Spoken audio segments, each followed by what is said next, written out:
Hello guys, welcome to মিষ্টিজ activity. আশা করি তোমরা সবাই ভালো আছো।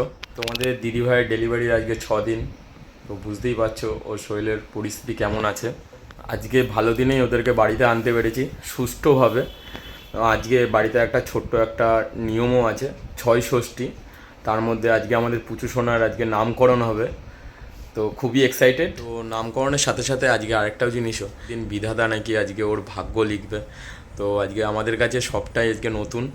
তার মধ্যে আজকে বাড়িতে আমার মাসি এসছে, ওর দিদা তো আছেই সাথে, আমার মা আছে, আরও আশেপাশের কয়েকজন আসবে, ঠাকুমা, দিদা, সবাই। তো খুব আনন্দ ওদের। তো আমরাও এসছি, ফ্রেশ ট্রেশ হয়ে ঘরে ঢুকলাম, তারপরে ওরাও ফ্রেশ ট্রেশ হয়ে সবাই সবার মতন আমাদের পুচু শোনার জন্য গিফট আনতে চলে গেছে। তো সবাই ঘুরে আসুক, তারপরে দেখাবো গিফটগুলো কী কী নিয়ে এসছে ঠাম্মি, দিদা আমাদের পুচু শোনার জন্য। সন্ধ্যের পরেই ছয় ষষ্ঠীর নিয়মটা শুরু হবে, তখনই তোমাদেরকে দেখাচ্ছি যে কীভাবে সব কিছু হচ্ছে। আর ঠাকুমা তো বললামই, ঠাকুমা দিদা কী কী গিফট এনেছে সেগুলোও দেখাচ্ছি। প্রেগনেন্সির শুরুতেই কিন্তু নানান রকম বিধিনিষেধ নিয়ম নীতি শুরু হয়ে যায়। আমাকেও কিন্তু পুরো প্রেগনেন্সি জার্নিতে ছোটোখাটো এমন অনেক নিয়ম মেনেই চলতে হয়েছিল। আর এখন তো মাম্মাম হওয়ার পরে আরও অনেক নিয়ম কানুন বেড়ে গিয়েছে। আমার কিন্তু কখনো এগুলো মেনে চলতে কোনো সমস্যা হয়নি, কারণ আমি সবসময় জানি যে এটা আমার আর আমার মাম্মামের ভালোর জন্যই সবাই বলেছে করতে। সেরকমই একটা নিয়ম হচ্ছে ছয় ষষ্ঠী। ওই ছয় ষষ্ঠী কিন্তু এক একজনের মধ্যে এক এক রকমভাবে পালন করা হয়।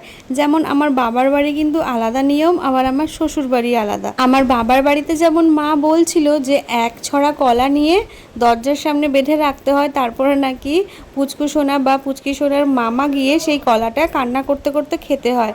তো এই নিয়মটা কিন্তু আমার শ্বশুর বাড়িতে আবার নেই, কিন্তু বেশ মজার কিন্তু শুনতে লাগছিল। তো দেখতেই পাচ্ছ কুলোতে অনেক কিছু নিয়ে সাজিয়ে রেখেছে, একটা ঘট পেতেছে, এক ছড়া কলা, নতুন জামা, তোয়ালে, বই, খাতা, পেন আর সোনার উপর সবটাই কিন্তু দেওয়া হয়েছে।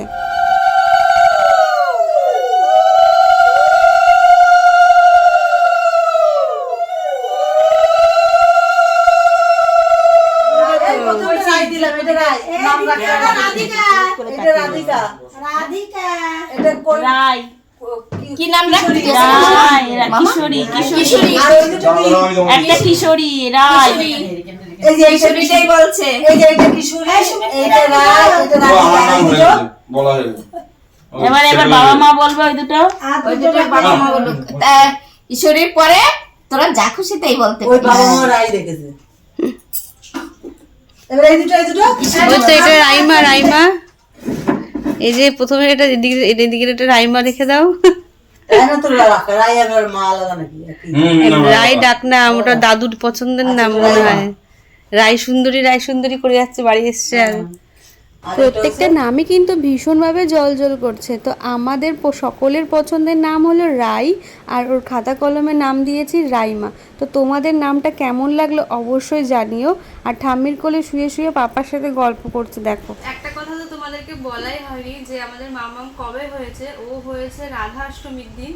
তো আমাদের কোল আলো করে তো রাধারানী চলেই এসেছে।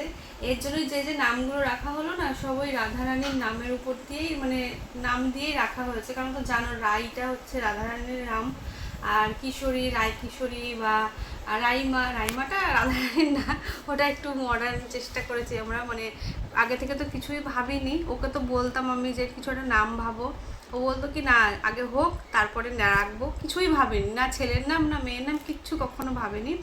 তো হঠাৎ করে ওই রাইটা ডাকনাম, আর বললামই সবারই পছন্দের নাম ছিল রাই। রাই সুন্দরী ও দাদু ডাকে, এরকম থেকেই রাইমাটা রাখা হয়েছে। তো নামগুলো কেমন হয়েছে অবশ্যই জানিও। আর বললামই যে ঠাকুমা দিদার সবাই তো গিফট এনেছে, তো ঠাকুমা দিদার এদের তো গিফট দেওয়ার মানে শেষ নেই, ঠিক আছে। ওদের তো সারা বছর দিতেই হবে, বিশেষ করে তো ঠাকুমা, আর যেহেতু বাড়িতে থাকে তো টুকটাক এটা ওটা মা কিন্তু আনতেই থাকে। তো ও হওয়ার পরেই কিন্তু ওর জন্য মশারি, তারপরে ওই এগুলোকে কি বলে চাই না, এগুলোকে কি বলে মানে বেবি ক্লথ, হ্যাঁ যাই হোক, ওগুলো তো আনতেই, মানে ওগুলো তো মা সব কিনেই রেখেছে, ওগুলো বলতেও হয়নি। আর আজকে যেগুলো এনেছে সেগুলো দেখো, ওর যেহেতু এখনো ব্যবহার করার মতো কিন্তু হয়নি। এই দেখো পুচকু পুচকু বালিশ, আর এই যে দুটো কোল, প্রিন্টটাও খুব সুন্দর।